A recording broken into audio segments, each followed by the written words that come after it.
Let's jump right into this explainer. Today, we're diving deep into the concept of shadow work. Now, some call this the ultimate path to inner peace and true self-mastery, and for good reason.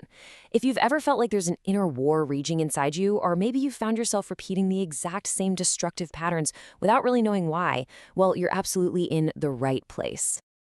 What you resist persists. This quote, usually attributed to the pioneering psychologist Carl Jung, perfectly frames our focus today. It sounds super simple, right? But it holds a profoundly gaped truth. To overcome our internal suffering, we have to bravely face the very things we are trying so hard to hide from ourselves. Because, you see, pushing our pain, our fears, or our unacceptable traits into the dark doesn't actually make them go away. It literally gives them power over us. So here is our roadmap for this explainer. We'll start with the perennial struggle, meet the shadow self, uncover the danger of projection, learn the 3-2-1 shadow process, and finally end with integration and peace. Okay, part 1, the perennial struggle. Have you ever felt a deep, unshakable sense of restlessness, unexplainable anxiety, or caught yourself in a cycle of self-sabotage just when things were finally going well? That feeling right there is what the source material identifies as the perennial struggle. It's this deep, lifelong tension between who we actually are and who we desperately want to be.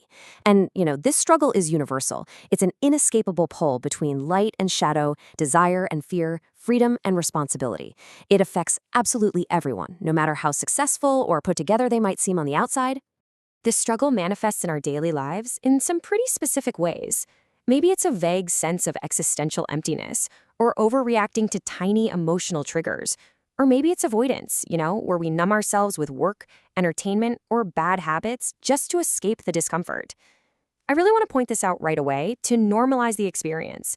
If you resonate with any of these, it absolutely doesn't mean you're broken. It simply means you're human. Moving on to part 2, meet your shadow self. To really understand this struggle, we have to map out our internal world. Our psyche has this beautiful, wild complexity to it. We aren't just a monolith. You actually have different parts working together. There's an inner child that holds your innocence, protectors that act as guardians against pain, and exiles, which are the hurt or neglected parts of you that kind of got pushed away.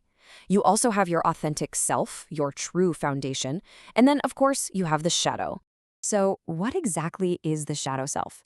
Basically, it's the amalgamation of fear, anger, and pain that we've cut off and totally denied. Think about it.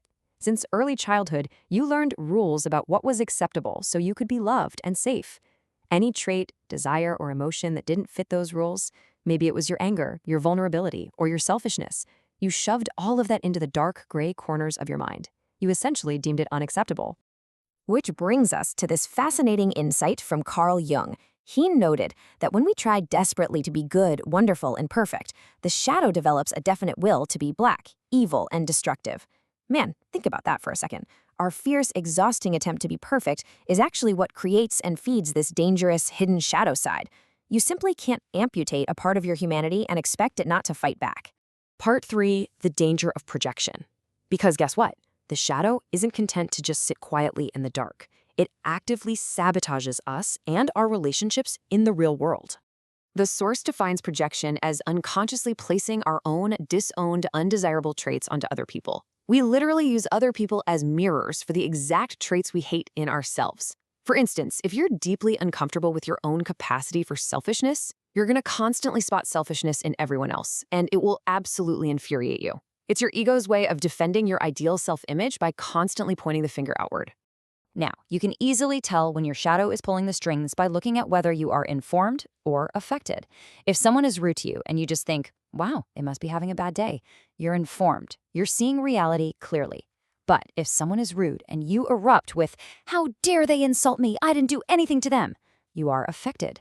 That massive emotional charge, that right there is your shadow being triggered, reacting to a trait in them that you've totally suppressed in yourself.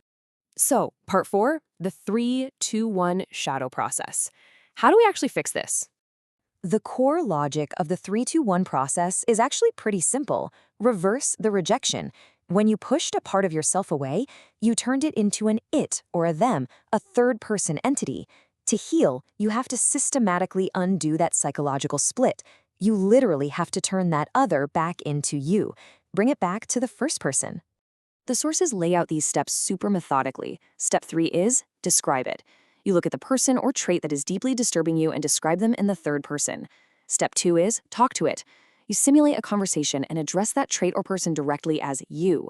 And step 1 is be it or own it. You immerse yourself in that feeling and use the word I. Let's look at a practical example of how to use this tool to finally end that inner war. Let's say someone's rudeness really triggers you. First, describe it. You note exactly what bothers you about their tone or the way they interrupt. Second, talk to it. In your mind, ask them, why are you rude? What is it about you that bothers me so much? Finally, own it. And this is the really hard part. You must first person immerse yourself and say, I can also be rude at times. I have this capacity. I am this. You're moving step by step from feeling attacked by an external force to taking total, unshakable ownership of your own human traits. It's a real game changer. Which brings us to our final section, Part 5, Integration and Inner Peace. Acknowledging the shadow reclaims lost parts of your identity. It's so vital to remember here that we aren't trying to destroy the shadow. You literally cannot destroy a part of yourself. Instead, we're welcoming it back. We're allowing our conscious awareness and our hidden traits to finally merge. This process shifts you from a fragmented, broken state into an authentic, bright wholeness. When we actually put in the effort to do this work, the rewards are just immense. We reclaim our identity, and we increase our genuine self-acceptance, mostly because we no longer have to pretend to be perfect all the time. Empathy and maturity absolutely skyrocket because we realize the flaws in others are the exact same flaws inside ourselves. We stop projecting unfair burdens onto our friends and partners, and most importantly, we end the inner war. This practice permanently changes destructive behaviors and heals our entire relationship with life itself. Think about the people who trigger you the most, or those traits you hide the deepest. The journey to a good life doesn't require you to be flawless. It requires you to be whole. So I leave you with this one question to think about today. What part of yourself are you finally ready to meet?